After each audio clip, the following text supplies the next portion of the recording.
महाशिवरात्रि भगवान शिव की पूजा और उपासना का सबसे बड़ा पर्व है। इस दिन शिव भक्त व्रत रखते हैं, रात्रि जागरण करते हैं और भगवान शिव की पूजा अर्चना करते हैं। इस पर्व से जुड़ी कई पौराणिक कथाएं प्रचलित हैं। आज की वीडियो में जानेंगे कि साल की पहली मासिक शिवरात्रि का व्रत कब रखा जाएगा। इसके साथ ही सुनेंगे मासिक शिवरात्रि की पौराणिक व्रत कथा। पंचांग के अनुसार हर महीने की कृष्ण पक्ष की चतुर्दशी तिथि को मासिक शिवरात्रि का व्रत रखा जाता है। इस दिन भगवान शिव और मां पार्वती की विधि विधान से पूजा अर्चना की जाती है और व्रत भी रखा जाता है। धार्मिक मान्यताओं के अनुसार इस दिन भगवान शिव माता पार्वती की पूजा और व्रत करने से सारी मनोकामनाएं पूर्ण होती हैं। साथ ही जीवन में सुख शांति आती है। शिवरात्रि का व्रत बहुत ही फलदायी होता है। तो चलिए जानते हैं कि 2025 का पहला मासिक शिवरात्रि व्रत कब रखा जाएगा। हिंदू पंचांग के मुताबिक पहला मासिक शिवरात्रि व्रत माघ के महीने में आएगा। तो ऐसे में मासिक शिवरात्रि का व्रत 26 फरवरी बुधवार को रखा जाएगा। तो चलिए सुनते हैं मासिक शिवरात्रि व्रत कथा। कथा शुरू करने से पहले कमेंट बॉक्स में भगवान भोले शंकर और माता पार्वती की जय हो जरूर लिखें। शिव पार्वती विवाह की कथा के अनुसार महाशिवरात्रि के दिन भगवान शिव और माता पार्वती का विवाह संपन्न हुआ था। माता पार्वती ने शिव जी को पति रूप में प्राप्त करने के लिए कठोर तपस्या की थी।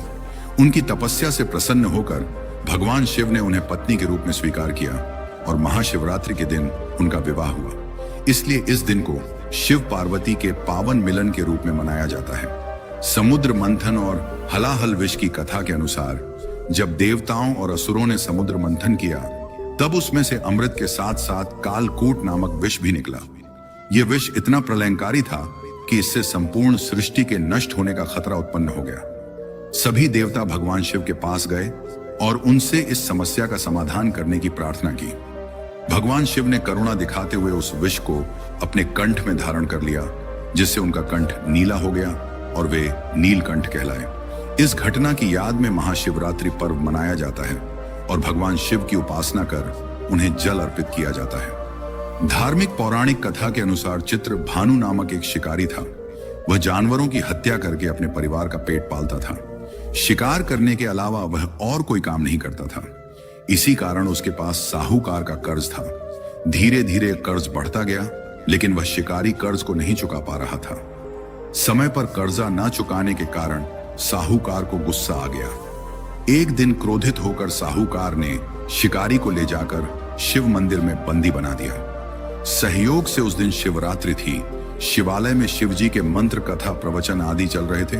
भजन कीर्तन हो रहा था तो शिकारी वहां पर चुपचाप बैठ गया। थोड़ी देर तक तो वह इधर उधर भागने की योजना सोचता रहा। सोचने लगा कि यहां से कैसे जाऊं, क्या करूं। लेकिन धीरे धीरे उस शिकारी का ध्यान उस पुजारी की तरफ गया जो शिव कथा सुना रहा था। तो उसने भी ध्यान मग्न होकर वह सारी कथा सुनी और शिव संबंधी सारी धार्मिक बातें भी उसने बड़े ही ध्यान से सुनी। चतुर्दशी को उसने शिवरात्रि की व्रत कथा भी इस तरह सुन ली और ओम नमः शिवाय के जाप भी उसने कर लिए। जैसे ही शाम हुई तो साहूकार वहां पर आया और उससे पूछा कि तू मेरा आरण कब चुकाएगा। तो शिकारी ने हाथ जोड़कर कहा कि साहूकार जी, मुझे आज तुम छोड़ दो, मैं कल तुम्हारा सारा कर्जा चुका दूंगा, मैं आपको यह वचन देता हूं। तो ऐसा कहने पर साहूकार ने उसे छोड़ दिया और वह वहां से छूटते ही जंगल की ओर चला गया। वह तो अपनी दिनचर्या की भांति जंगल में शिकार के लिए निकला था, लेकिन दिन भर बंदी गृह में रहने के कारण वह भूख प्यास से व्याकुल था। शिकार खोजता रहा, खोजता खोजता बहुत दूर निकल गया, लेकिन उसे कोई शिकार नहीं मिला। वह बुरी तरह से थक चुका था। जब अंधेरा हो गया तो उसने विचार किया कि आज तो पूरी रात जंगल में ही बितानी पड़ेगी। तो वह ऐसा सोचकर वह वहीं जंगल में एक तालाब के किनारे एक बेल वृक्ष था, उसी पर चढ़कर रात बीतने का इंतजार करने लगा। उसी पेड़ के नीचे एक शिवलिंग था जो बिल पत्रों से ढका हुआ था। शिकारी को उस बात का पता नहीं था। पड़ाव बनाते समय उसने जो टहनियां काटी थी वह संयोग से शिवलिंग पर गिरती चली गई। इस प्रकार दिन भर भूखे प्यासे शिकारी का व्रत पूरा हो गया और शिवलिंग पर बेलपत्र भी चढ़ गए। जब रात्रि का एक पहर बीता तो एक गर्भवती हिरनी तालाब पर पानी पीने के लिए आई। जैसे ही उसके पानी पीने की आवाज हुई तो शिकारी ने धनुष पर तीर चढ़ाकर जैसे ही प्रत्यंचा खींची तो हिरनी बोली कि हे शिकारी, मैं गर्भवती हूं, मुझ पर तीर मत चलाना। तुम एक साथ 2 जीवों की हत्या कर दोगे, जो ठीक नहीं है। मैं अपने बच्चे को जन्म देकर बहुत ही जल्द तुम्हारे पास आऊंगी, तब मुझे मार देना। इस तरह वह गिड़गिड़ाने लगी तो शिकारी ने प्रत्यंचा ढीली कर दी और हिरनी जंगली झाड़ियों में लुप्त हो गई। प्रत्यंचा चढ़ाने तथा ढीली करने से उस समय भी कुछ बेल पत्र टूटकर शिवलिंग पर जा गिरे। इस तरह अनजाने में ही उसके प्रथम पहर की पूजा भी हो गई। थोड़ी ही देर बाद एक हिरनी वहां पर और आ गई तो उसे देखकर शिकारी बहुत ही खुश हुआ। जैसे ही वह नजदीक आई तो उसने फिर धनुष पर बाण चढ़ाया। तब उसे देखकर हिरनी ने बड़ी ही विनम्रता पूर्वक निवेदन किया कि हे शिकारी, मैं थोड़ी देर पहले रथु से निवृत्त हुई हूं। मैं अपने प्रिय की खोज में भटक रही हूं। मैं अपने पति से मिलकर शीघ्र ही तुम्हारे पास आ जाऊंगी। तुम मुझे छोड़ दो। मैं तुम्हें वचन देती हूं कि मैं तुम्हारे पास आऊंगी। तो शिकारी ने उसे भी जाने दिया। 2 बार शिकार को खोकर उसका माथा ठनका। वह चिंता में पड़ गया कि आज क्या बात हो गई मुझे, जो मैं इस तरह हाथ में आए हुए शिकार को जाने दे रहा हूं। इसी तरह रात्रि का आखिरी पहर बीत रहा था तो शिकारी ने सोचा कि अब की बार कोई भी शिकार आए, मैं उसे जाने नहीं दूंगा। इस तरह शिकारी के 2 पहर की पूजा बड़े ही विधि पूर्वक संपन्न हो गई थी। तभी तीसरा पहर बीतने वाला था कि एक अन्य हिरनी अपने बच्चों के साथ वहां से निकली। शिकारी के लिए तो यह तो बहुत ही सुनहरा अवसर था, तो उसने जल्दी से धनुष पर तीर चढ़ाया और वह तीर छोड़ने ही वाला था कि हिरनी देखकर बोली कि हे शिकारी, मैं इन बच्चों को इनके पिता के हवाले करके लौट आऊंगी। इस समय तुम मुझे मत मारो। मैं तुम्हें वचन देती हूं कि मैं लौट कर आऊंगी। तो हिरनी की बात सुनकर शिकारी हंसने लगा और बोला कि सामने आए शिकार को छोड़ दो। मैं ऐसा मूर्ख नहीं हूं। मैं तुमसे पहले भी 2 बार अपना शिकार खो चुका हूं। मेरे भी तो बच्चे हैं, वह भी भूख प्यासे व्याकुल हो रहे होंगे। तो शिकारी की बात सुनकर हिरनी ने कहा कि जैसे तुम्हें अपने बच्चों की ममता सता रही है, ठीक वैसे ही मुझे भी सता रही है। हे शिकारी, मेरा विश्वास करो, मैं अपने बच्चों को इनके पिता के पास छोड़कर तुरंत लौट आऊंगी। मेरी ऐसी प्रतिज्ञा कर, तुम मेरा विश्वास करो। तो इस तरह हिरनी का दुख भरा स्वर सुनकर शिकारी को आज ना जाने क्यों फिर से दया आ गई, तो उसने उस हिरनी को भी जाने दिया। शिकार के अभाव में तथा भूख प्यास व्याकुल शिकारी अनजाने में ही बेल वृक्ष पर पूरी रात बैठा रहा। बेल पत्थर तोड़ तोड़ कर नीचे फेंकता रहा और इसी तरह उसकी तीसरी पहर पूरी हुई। तभी एक मोटा हिरण उसी रास्ते पर आ गया तो उसे देखते ही शिकारी ने सोचा कि मैं इसका शिकार तो अवश्य करूंगा। आज चाहे कुछ भी हो जाए, इसे जीवित नहीं जाने दूंगा। तो जैसे ही शिकारी तीर छोड़ने वाला था तो वह हिरण भी विनीत स्वर में कहने लगा कि हे शिकारी, यदि तुमने मुझसे पूर्व आने वाली 3 हिरणियों को और उसके छोटे छोटे बच्चों को मार डाला है तो मुझे भी मारने में देरी मत करो। तुरंत मुझे मार दो ताकि मुझे उनके वियोग में एक क्षण भी दुख ना सहना पड़े। मैं उन हिरन्स का पिता हूं। यदि तुमने उसे जीवन दान दिया है तो मुझे भी कुछ क्षण का जीवन दान देने की कृपा करो। मैं उनसे मिलकर तुम्हारे सामने उपस्थित हो जाऊंगा। तो इस तरह हिरण की बात सुनते ही शिकारी के सामने पूरी रात का घटना चक्र घूम गया। उसने सारी कथा हिरण को सुना दी। तब हिरण ने कहा कि मेरी 3 पत्नियां जिस प्रकार प्रतिज्ञाबद्ध होकर गई हैं, मेरी मृत्यु से अपने धर्म का पालन नहीं कर पाई। इसीलिए हे शिकारी, जैसे तुमने विश्वास पात्र मानकर उनको छोड़ा है, वैसे मुझे भी जाने दो।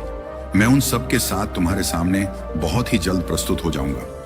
मेरा भी विश्वास करो। तो शिकारी को ना चाहते हुए फिर से दया आ गई। शिकारी ने उसे भी जाने दिया। इस प्रकार सुबह हो गई। उपवास, रात्रि का जागरण तथा शिवलिंग पर बेल पत्ता चढ़ने से अनजाने में ही शिवरात्रि की सारी पूजा संपन्न हो गई। इस तरह शिकारी के शिवरात्रि का व्रत और पूजन भली भांति पूर्ण हुआ। अनजाने में हुई पूजा का फल शिकारी को तत्काल मिल गया। शिकारी का हिंसक हृदय भगवान भोलेनाथ की कृपा से निर्मल हो गया। उसमें भगवत शक्ति का वास हो गया। थोड़ी ही देर बाद में वह देखता है कि वह हिरण सह परिवार शिकारी के साथ उपस्थित हो गया है ताकि वह उनका शिकार कर सके। परंतु जंगली पशुओं की ऐसी सत्यता को देखकर शिकारी का हृदय पिघल आया। उसे बड़ी ही शर्मिंदगी महसूस हुई कि जंगली जानवर होकर भी अपने वचन के कितने सत्य हैं और कितनी प्रेम भावना है। इनमें तो उसने पूरे हिरण परिवार को जीवन दान दे दिया। तो वह हिरण का परिवार बहुत ही खुश हुआ और खुशी खुशी कुलांचे मारता हुआ वहां से चला गया। तो इस तरह अनजाने में हुए शिवरात्रि के व्रत का फल शिकारी को मिला, जिसके चलते वह एक अच्छा आदमी बन गया। फिर वह अपने जीवन के समस्त सुखों को भोगता हुआ अंत में शिवलोक को पधार गया। एक बार की बात है एक नगर में एक बहुत ही ईमानदार व्यापारी रहा करता था। उस व्यापारी के पास बहुत सारा धन था, उसको किसी भी चीज की कोई कमी नहीं थी। व्यापारी अपने कार्य को बहुत ही ईमानदारी से किया करता था। वह व्यापारी भगवान शिव का बहुत ही बड़ा भक्त था। व्यापारी को एक चीज की कमी थी, जिसके कारण वह बहुत ही दुखी रहा करता था। उस व्यापारी के कोई संतान नहीं थी। संतान प्राप्ति के लिए वह हर उपाय किया करता था, लेकिन उसे संतान की प्राप्ति नहीं हुई।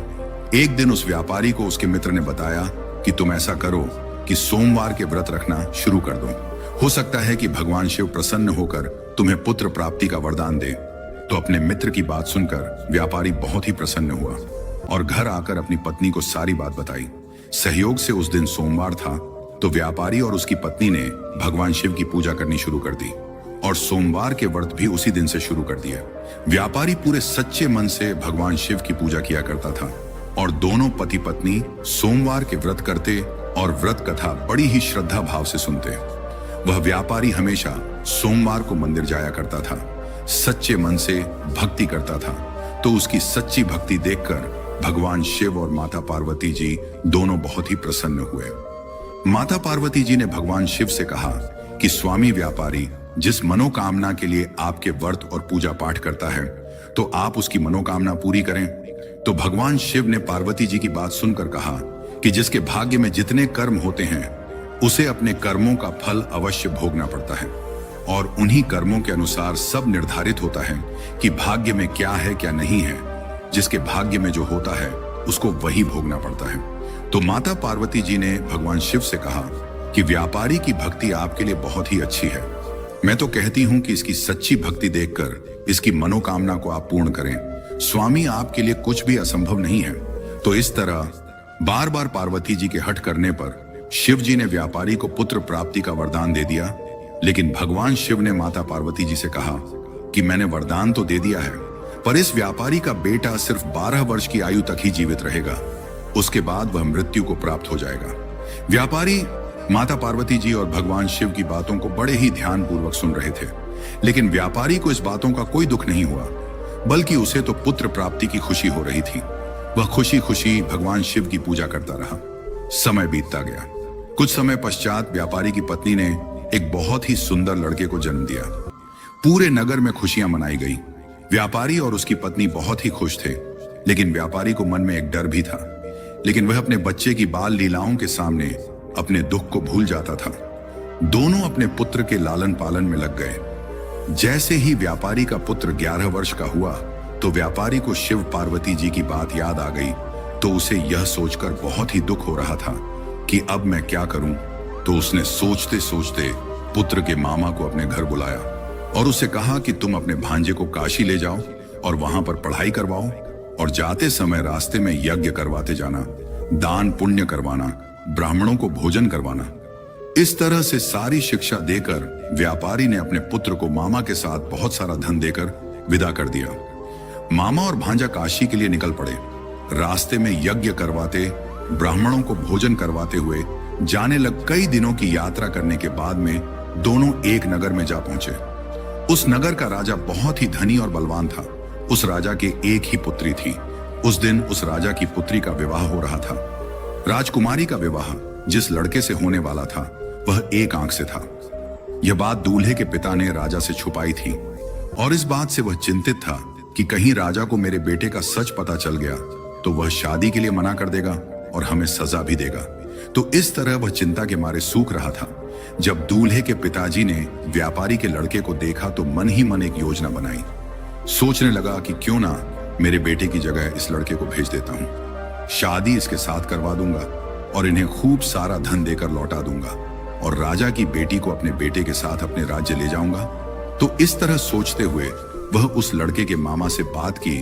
तो मामा थोड़ा रुपए के मामले में कंजूस था। उसने सोचा हमें धन मिल जाएगा, हमारा क्या जाता है, एक रात की बात है, सिर्फ मान ही तो लेते हैं। उसने तुरंत हां कर दी। लेकिन भांजे को यह बात बिल्कुल भी रास नहीं आई, पर उसने अपने मामा को कुछ नहीं कहा। तो दूल्हे के पिताजी ने फटाफट अपने बेटे के कपड़े और आभूषण लाकर उस व्यापारी के पुत्र को पहना दिए और उसे दूल्हा बनाकर तैयार कर दिया। वह बहुत ही सुंदर लग रहा था। इस तरह राजकुमारी का विवाह व्यापारी के पुत्र के साथ बड़ी ही धूमधाम से हो गया और विवाह होते ही दूल्हे के पिताजी ने लड़के के मामा को खूब सारा धन दिया और जाने के लिए कह दिया। लेकिन व्यापारी का लड़का बहुत ही ईमानदार था। उसने राजा की बेटी के जो चुनरी ओढ़ी हुई थी उस पर सारी सच्चाई लिख दी और बता दिया कि तुम्हारा विवाह मेरे साथ हुआ है। तुम्हारी शादी जिस लड़के से की जा रही थी वह एक आंख से काना था। यह कहकर उसने सारी बात बता दी। तो यह सब जानकर राजकुमारी को बहुत ही दुख हुआ। उसने अपने पिताजी को सारी बात बताई। सुबह जब विदाई का वक्त आया तो राजा की पुत्री ने उस राजकुमार के साथ जाने के लिए मना कर दिया और अपने पिताजी से कहा कि मैं इस राजकुमार के साथ नहीं जाऊंगी क्योंकि मेरा विवाह इसके साथ नहीं हुआ है। तो राजा अपनी पुत्री की बात मानकर राजकुमार और उन सभी लोगों को वापस भेज दिया। उधर व्यापारी का पुत्र और उसके मामा दोनों काशी पहुंच गए। काशी पहुंचकर व्यापारी का पुत्र अपनी शिक्षा पूरी करने लगा। 1 वर्ष पश्चात जब व्यापारी का पुत्र 12 वर्ष का हुआ तो उसके जन्म दिवस पर उसके मामा ने यज्ञ करवाने का निर्णय लिया। तो वह यज्ञ करवाने के लिए सारी तैयारियां कर रहा था। तभी उसके भांजे ने आकर कहा कि मामा मेरी तबीयत ठीक नहीं है। तो उसके मामा ने कहा कि कोई बात नहीं बेटा, तुम थोड़ी देर जाकर आराम करो। तो जैसे ही व्यापारी का लड़का आराम करने के लिए कमरे में गया तब भगवान शिव के दिए हुए वरदान के अनुसार व्यापारी के लड़के के 12 वर्ष पूरे हो चुके थे और उसका अंतिम समय भी आ गया था। थोड़ी ही देर बाद व्यापारी के पुत्र की मृत्यु हो चुकी थी। जैसे ही इस बात की खबर उसके मामा को लगी तो वह जोर जोर से रोने लगा और सोचने लगा कि मैं अपने जीजा को जाकर क्या जवाब दूंगा। यह सोचते हुए वह जोर जोर से रो रहा था। तभी अचानक से वहां पर शिव जी गुजर रहे थे। तो रोने की आवाज सुनकर माता पार्वती जी ने भगवान शिव से कहा कि किसी के रोने का स्वर आ रहा है। तो भगवान शिव और माता पार्वती जी ने जाकर देखा तो देखते ही भगवान शिव ने कहा कि पार्वती जी, यह तो वही बालक है जिसे मैंने व्यापारी के यहाँ जन्म लेने का वरदान दिया था। आज इसका समय पूरा हो गया है, इसी वजह से इसकी मृत्यु हो गई है। तो माता पार्वती जी कहने लगी कि आप इसे जीवित कर दीजिए। मुझे इसके मामा का रोने का स्वर सुना नहीं जा रहा है। आपके लिए कुछ भी असंभव नहीं है। इसके मामा का यह हाल है तो सोचो जब इसके माँ बाप को पता चलेगा तो उनका क्या हाल होगा। वह तुम्हारे परम पुजारी हैं। अगर आज आपने इसे जीवित नहीं किया तो हमें कौन मानेगा और कौन हमारी पूजा करेगा। तो इस तरह पार्वती जी के कहने पर भगवान शिव ने व्यापारी के पुत्र को जीवित कर दिया और लंबी आयु का वरदान दिया। तो भोले शंकर के आशीर्वाद से व्यापारी का लड़का फिर से जीवित हो गया। उसे जीवित देखकर उसके मामा की खुशी का कोई ठिकाना नहीं रहा। उन्होंने भली भांति यज्ञ करवाया, ब्राह्मणों को भोजन करवाया, खूब सारी दान दक्षिणा देकर उन्हें विदा किया और उस शिक्षा भी पूरी हो गई थी। इसीलिए व्यापारी का लड़का और उसका मामा वापस काशी से अपने घर की ओर लौटने लगे। तो व्यापारी के बताए अनुसार सभी नियमों का पालन करते हुए अपने घर की ओर जाने लगे। उसी तरह यज्ञ करवाते, ब्राह्मणों को भोजन करवाते, दान दक्षिणा देते। कुछ समय के पश्चात वह दोनों उसी नगर में जा पहुंचे जिस नगर में व्यापारी के पुत्र का विवाह हुआ था। वहां जाकर वह मामा भांजे यज्ञ करवाने लगे। तो उसी यज्ञ में राजा आ पहुंचे। तो उन्होंने जैसे ही उस लड़के को देखा तो तुरंत पहचान लिया। तो उससे पूछा कि क्या तुम्हारी शादी मेरी बेटी के साथ हुई है। तो व्यापारी के लड़के ने सारी बात बता दी। तो यह सुनकर राजा बड़े ही प्रसन्न हुए और उस लड़के को लेकर महल पर आ गए। तो जब राजकुमारी को इस बात का पता चला तो उसकी खुशी का कोई ठिकाना नहीं रहा। राजा ने अपने दामाद को कुछ दिनों तक महल में रखा और फिर खूब सारा धन देकर अपनी बेटी की विदाई कर दी। तो व्यापारी का पुत्र, पत्नी और उसका मामा अपने घर की ओर चल पड़े। उधर व्यापारी और उसकी पत्नी अपने बेटे का इंतजार कर रहे थे। व्यापारी और उसकी पत्नी ने यह संकल्प लिया था कि अगर उसके बेटे की खबर आई कि वह मर चुका है तो हम भी अपने प्राण त्याग देंगे। इस तरह सोचते हुए उनकी आंखों से आंसुओं की धारा बह रही थी। लेकिन गांव वालों ने जब आकर बताया कि तुम्हारा पुत्र आ रहा है और साथ में तुम्हारी पुत्र वधू भी आ रही है, तो यह बात सुनकर व्यापारी को और उसकी पत्नी को बहुत ही खुशी हुई। उन्हें विश्वास नहीं हो रहा था। जैसे ही वह दोनों भागकर बाहर आए और अपने पुत्र और पुत्र वधू को देखा तो बहुत ही खुश हुए। उनकी खुशी का कोई ठिकाना नहीं रहा। व्यापारी ने भागकर अपने पुत्र को गले से लगा लिया। उस दिन पूरे नगर में खुशियां मनाई गईं। व्यापारी ने पूरे नगर में भोज का आयोजन किया। उसी रात को जब व्यापारी सो रहा था तो व्यापारी के सपने में भगवान शिव आए और भगवान ने व्यापारी से कहा कि तुमने सोमवार का व्रत रखा था जिसकी वजह से मैं बहुत ही प्रसन्न हुआ हूँ। और तुम्हारी भक्ति को देखकर मैंने तुम्हारे पुत्र को लंबी आयु का वरदान दिया है।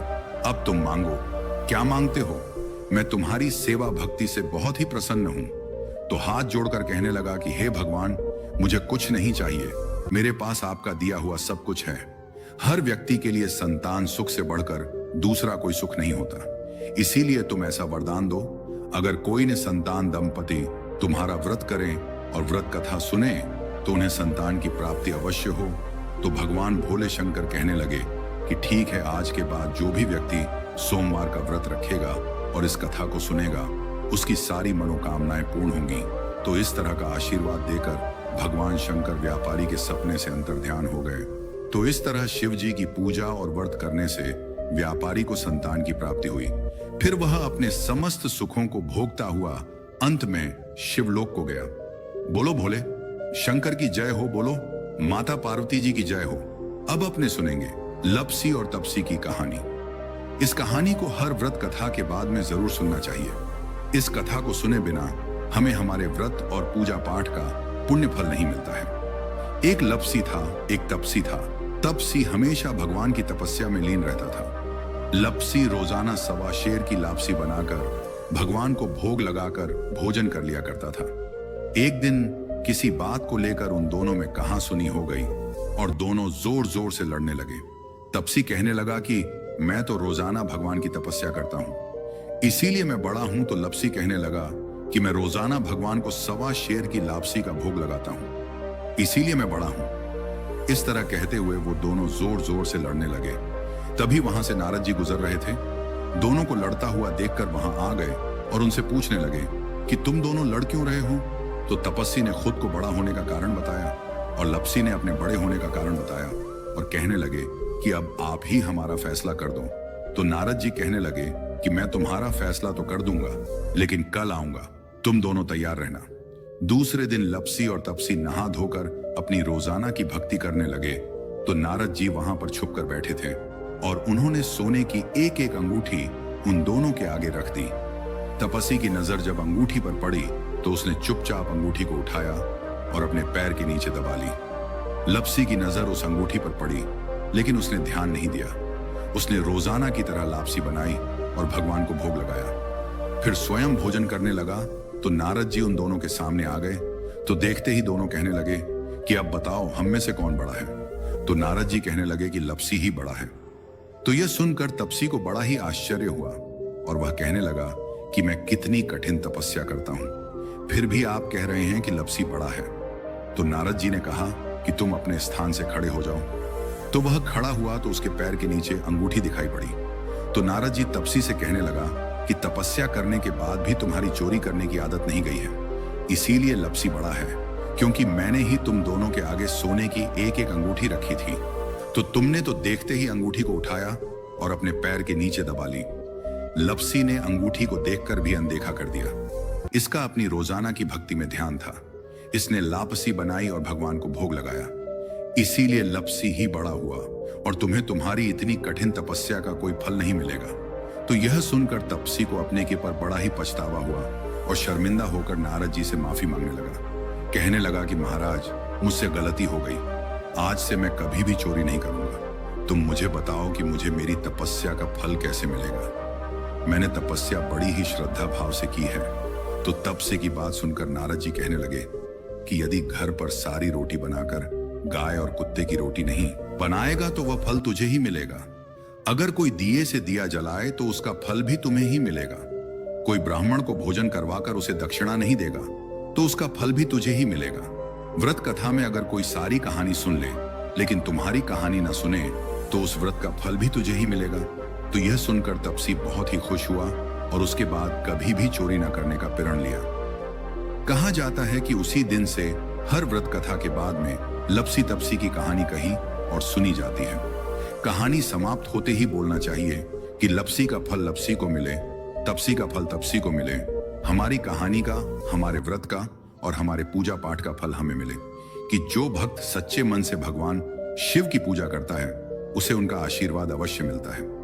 महाशिवरात्रि न केवल शिव भक्तों के लिए बल्कि संपूर्ण सृष्टि के लिए एक महत्वपूर्ण पर्व है। इस दिन व्रत करने, रात्रि जागरण करने और भगवान शिव की उपासना करने से भक्तों की सभी मनोकामनाएं पूरी होती हैं और उन्हें मोक्ष की प्राप्ति होती है। इस पर्व पर शिवलिंग पर जल, दूध, बेलपत्र, धतूरा और भांग अर्पित करने की परंपरा है, जिससे भगवान शिव अत्यंत प्रसन्न होते हैं। महाशिवरात्रि के दिन शिवलिंग का पूजन और रुद्राभिषेक करने से भगवान शिव की विशेष कृपा प्राप्त होती है और सभी संकट दूर होते हैं। यह दिन ध्यान, भक्ति और आत्मज्ञान को प्राप्त करने का श्रेष्ठ अवसर है। शिवरात्रि के व्रत और जागरण से मानसिक शांति मिलती है और व्यक्ति अपने आत्मिक लक्ष्य के करीब पहुंचता है। पापों का नाश होता है। मान्यता है कि इस दिन शिव जी की आराधना करने से पूर्व जन्मों के पाप नष्ट हो जाते हैं और भक्त को मोक्ष की प्राप्ति होती है। इस दिन भगवान शिव और माता पार्वती का विवाह हुआ था, इसीलिए यह दिन विशेष रूप से महिलाओं के लिए शुभ माना जाता है। कुंवारी कन्याएं अच्छे वर की प्राप्ति के लिए व्रत करती हैं और विवाहित महिलाएं अपने पति की दीर्घायु एवं सुखी जीवन की कामना करती हैं। महाशिवरात्रि केवल एक पर्व नहीं, बल्कि यह आत्मशुद्धि और आध्यात्मिक उन्नति का विशेष अवसर है। इस दिन भगवान शिव की पूजा करने से व्यक्ति को मानसिक शांति, भौतिक सुख, आर्थिक समृद्धि और मोक्ष की प्राप्ति होती है। जो भक्त सच्चे मन से शिव जी की आराधना करता है, उसकी हर मनोकामना पूर्ण होती है। तो चलिए दोस्तों, आज की वीडियो को यही समाप्त होती है। मिलते हैं नई वीडियो।